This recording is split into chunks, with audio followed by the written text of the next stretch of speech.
ត្បូង Blue Zircon របស់កម្ពុជាកំពុងក្លាយជាចំណុចលេចធ្លោនៃគ្រឿងអលង្ការរដូវកាលថ្មីរបស់ក្រុមហ៊ុនបារាំងដ៏ល្បីល្បាញ Louis Vuitton ឬ LV ត្បូងខ្មែរ Blue Zircon ទំហំជាង82ការ៉ាត់ត្រូវបានយកធ្វើជាបន្តោងខ្សែកត្រកូល Fortitude ដែលជាសមូហកម្មអលង្ការប្រណិតកម្រិតខ្ពស់ CNA Luxury របស់សង្ហបុរីដាក់ខ្សែកត្បូងខ្មែរនេះនៅក្នុងបញ្ជីកំពូលគ្រឿងអលង្ការទាំង11ប្រចាំឆ្នាំ2026គេហទំព័ររបស់ក្រុមហ៊ុន LV បញ្ជាក់ដោយផ្ទាល់ថាត្បូង Blue Zircon ក្នុងខ្សែករដូវកាលថ្មីនេះជាត្បូងប្រណិតរបស់កម្ពុជាត្បូងពណ៌ខៀវដ៏ធំត្រូវក្រុមហ៊ុនបារាំងនេះចាត់ទុកជាបេះដូងនៃខ្សែកដែលផ្គុំពីគ្រាប់ពេជ្រជ្រុងនិងមូលតូចធំជាច្រើនគ្រាប់ស្រោបដោយមាសស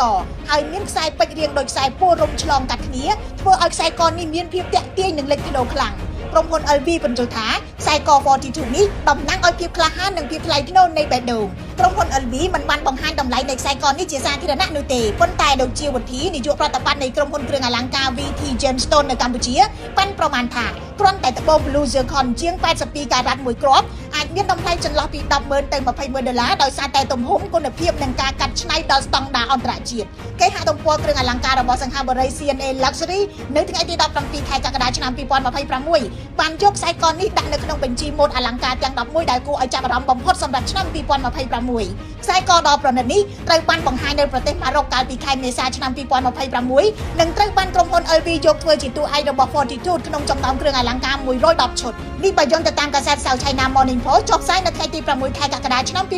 2026កាសែតដដែលនេះក៏សម្គាល់ថា Blue Zircon ធម្មជាតិពីកម្ពុជាកម្រត្រូវបានយកប្រើក្នុងគ្រឿងអលង្ការកម្រិតខ្ពស់បែបនេះណាស់ហើយវាគឺជាត្បូងធម្មជាតិចំណាស់បំផុតមួយនៅក្នុងពិភពលោកយោងតាមលោកជាវុធីត្បូងនេះមានអាយុកាល4000លានឆ្នាំដោយមាននៅក្នុង10ប្រទេសនៅទូទាំងពិភពលោកក៏ប៉ុន្តែ Blue Zircon ពណ៌ខៀវស្អាតដោយដែលក្រុមហ៊ុន LV យកច្នៃជាខ្សែកនេះមានតែនៅក្នុងខេត្តរតនគិរីរបស់កម្ពុជាមួយប៉ុណ្ណោះខ្ញុំរស់ជាពី News Today NTV